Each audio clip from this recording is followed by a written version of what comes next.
pour ce deuxième épisode de tuto rétro. Aujourd'hui, je vous propose de vous montrer rapidement, sans rentrer dans les détails parce qu'on n'aura pas trop de temps, toutes les techniques possibles pour faire une boxe à l'ancienne, sans prendre en compte les règles actuelles de savate boxe française. C'est-à-dire, vous allez voir des coups que vous ne connaissiez pas, ou que vous connaissiez mais qui sont interdits. Et bien là, vous pourrez les utiliser, bien sûr, en prévenant votre adversaire ou votre collègue quand vous allez tirer avec, histoire qu'il sache un peu à quelle sauce il va être croqué. Bien, on va commencer déjà par les points. Alors, le coup de poing direct, quand il est au visage, on ne va pas le vriller, on ne va pas le mettre à l'horizontale, on va plutôt le mettre vertical. D'accord? Et le coup de poing du bras arrière, pareil, là et là. Si vous voulez le donner au corps, là vous allez vriller par contre. Vous pouvez faire, alors certains appellent ça le coup de poing drop, moi j'appelle ça le coup de poing vrillé. Mais là en fait vous allez venir chercher à passer par-dessus la garde de votre adversaire, mais vous allez vriller vraiment votre poing et la paume va être dirigée vers l'extérieur. Dernière petite version du coup de poing direct, vous pouvez le faire aussi la paume vers le haut. C'est pas un uppercut, on pense que c'est un uppercut, mais pas du tout. Mais on le fait qu'avec le bras avant. Je suis en garde, et là, je propulse mon poing, la paume vers le ciel. Ce n'est pas un uppercut, c'est un coup de poing direct. Maintenant, on va voir le coup de poing semi-circulaire. Donc, on est ici, on est en garde, on arme le coup derrière. Par exemple, on vient de parer, on arme le coup derrière, et voilà, on l'envoie pleine tête ou au corps. Ici, oula. On peut faire le coup de poing de revers du bras avant. Par exemple, sur une parade, on vient chercher à frapper derrière. Ou si on commence à se faire déborder par l'adversaire, on va reculer, on va croiser la jambe. Et en reculant, on va faire un coup de poing de revers retourné du bras arrière. Donc je remonte, bras avant, bras arrière. Et j'ai changé de garde par la même occasion, du coup je ne suis pas pris au dépourvu.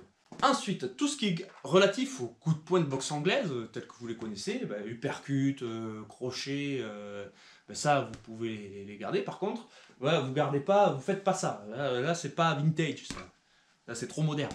Donc les crochets, je remonte, si vous connaissez, ici, uppercut, voilà. Et il y a un coup de poing qui y ressemble, mais où il n'y a pas de pivot des jambes, c'est ce qu'on appelle le coup de poing de côté. Et en fait, on va venir frapper. Là aussi, la paume vers l'extérieur, le coude bien verrouillé, il vient chercher à frapper, par exemple sur une esquive, je viens frapper sur le côté. Ou si je me déplace, je viens ici. Alors il ne faut absolument pas avoir le bras tendu et mou, sinon vous allez vous faire mal. C'est vraiment, je passe et je viens mettre un coup de poing de côté, mais c'est pas un crochet. Enfin, vous pouvez faire le dernier qui s'appelle le coup de poing marteau, où vous venez chercher par-dessus. Voilà. Là c'est assez amusant parce que ça fait lever les yeux et poum, et ça passe, puis voilà. Alors ça, on a vu ça. Maintenant, on a vu en gros les techniques qu'on peut faire à coup de poing. Maintenant, on va voir les techniques avec les pieds. Alors, il y a l'éternel coup de pied bas. Donc, coup de pied bas, on peut le faire avec la pointe ou avec le talon. Et oui, on peut faire les coups de pied bas avec le talon. Alors, vous pouvez vous aider des bras, vous voyez. De toute façon, si vous donnez un coup de pied bas à cette distance, il y a très peu de choses qui va vous... À moins que le gars il ait des bras de Inspecteur Gadget, il vous touchera pas. Si vous êtes un peu près, par contre, une main en protection, l'autre en balancier, et pam, avec le talon au niveau du tibia, ça lui fera du bien. Ensuite, les chassés. Chassé jambe avant, chassé jambe arrière, chassé retourné, chassé croisé, chassé au corps, chassé à la tête, chassé au corps de la jambe arrière, chassé au visage de la jambe arrière, chassé au visage avec un chassé de la jambe arrière, en se retournant. Et vous voyez, vous pouvez utiliser vos bras pour travailler l'équilibre. Vous voyez que les bras sont mobiles. Voilà, normalement, vous connaissez. Ensuite, les fouettés. Fouetter au corps, fouetter au visage, fouetter au corps de la jambe avant, fouetter au visage de la jambe avant, mais pas de fouetter aux jambes. Non, on ne fait pas de fouetter ça, là, vous oubliez. Et alors, tout simplement pourquoi? Parce que le chassé bas, déjà, ça fait vachement plus mal. Le coup de pied bas aussi. Et en fait, le fouetter aux jambes, les anciens le savaient, mais on a souvent tendance à taper avec le dessus du pied, et c'est là où on peut se faire mal. Alors que toutes les frappes avec le fouetté se font avec la pointe et jamais avec le dessus du pied. Autrement dit, quand je viens chercher à frapper au sac, par exemple, ben, je tape pas comme un malade, hein, sinon je me fais mal. Mais je viens chercher avec la pointe de pied. Voilà, c'est la vitesse qui fait mal, c'est pas la puissance brute. Ensuite, eh bien, on a les revers. Revers jambe avant, revers au corps de la jambe avant, revers au visage de la jambe avant. On peut faire les revers retournés de la jambe arrière. Oui, on a le choix. Hein. Là aussi, le revers bas, quand vous allez le faire, visez la cheville et pas le genou. Parce qu'en fait, il faut que je vous le dise, hein, les parades tibiales, il n'y a rien qui l'interdit dans les anciens textes. Alors, ils n'en parlent pas, ben, surtout parce qu'il n'y a pas de fouetté bas. Mais il n'y a rien qui interdit de faire une petite béquille dans le mollet s'il y a un gars qui vient vous faire un revers au niveau du genou. Donc, poum, ça marche. Ou même carrément un chassé dans la jambe qui attaque. Je veux dire, ça fait mal. J'ai pu tester, ça fait très mal. Donc du coup, on s'assure, on évite de se faire blesser. Donc on vient chercher vraiment sur les lignes basses pour toucher la cheville. Ça par contre, ça passe bien. Ça j'aime bien. Moi. Les coups qu'on ne pratique plus, enfin du moins qui ne se pratiquaient pas à l'époque, parce qu'ils ne servaient pas à grand chose, c'est le revers frontal. Voilà, ça, même revers frontal, retourné, vous oubliez.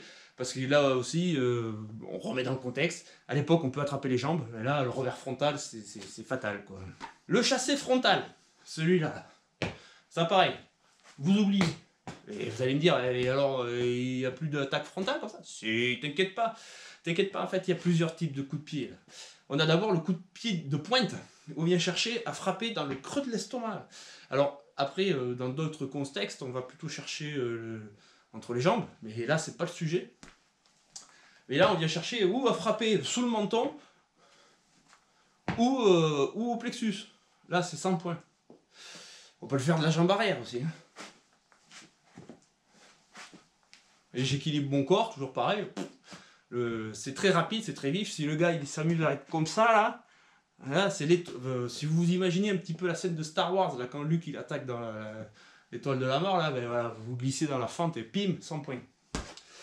Ensuite, vous avez le coup de pied direct d'arrêt, où on vient chercher à frapper avec le talon. C'est pas un chassé, hein, puisque le geste, il est circulaire. Hein, et on vient bloquer. Et de la jambe arrière, pareil.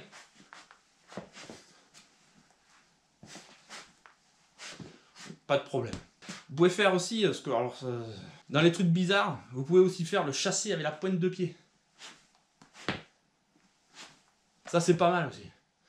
Parce que vous allez vous rentrer, pareil, si le gars d'en face il est comme ça là, vous glissez la pointe au milieu. Ça c'est génial. C'est 100 points. Guillaume Tell. Plaf. Non, ça c'est bon ça. Qu'est-ce qu'il nous reste comme technique? Déjà avec ça, si vous arrivez à les appliquer, à savoir les utiliser au bon moment, ça va être sympa. Donc je répète, fondamentaux, les frappes, c'est pas avec le dessus du pied, mais avec la pointe de pied. Les chassés, c'est avec ou le talon ou la pointe de pied, mais le pied tendu, hein, pas poussé là comme ça, c'est tac. On cherche à... On rentre dedans. Et la prochaine fois, on apprendra à se protéger de tout ça. Bon, ben maintenant, il ne reste plus qu'à vous y essayer. Si jamais vous souhaitez apprendre plus, ben, il ne vous reste plus qu'à regarder les autres vidéos de la chaîne. Ou si vous voulez carrément des cours par correspondance, ben, il vous suffit de vous abonner à mon compte Patreon que vous trouverez dans la description de la vidéo. Et puis voilà. Allez, entraînez-vous bien, bastonnez-vous bien et à la prochaine.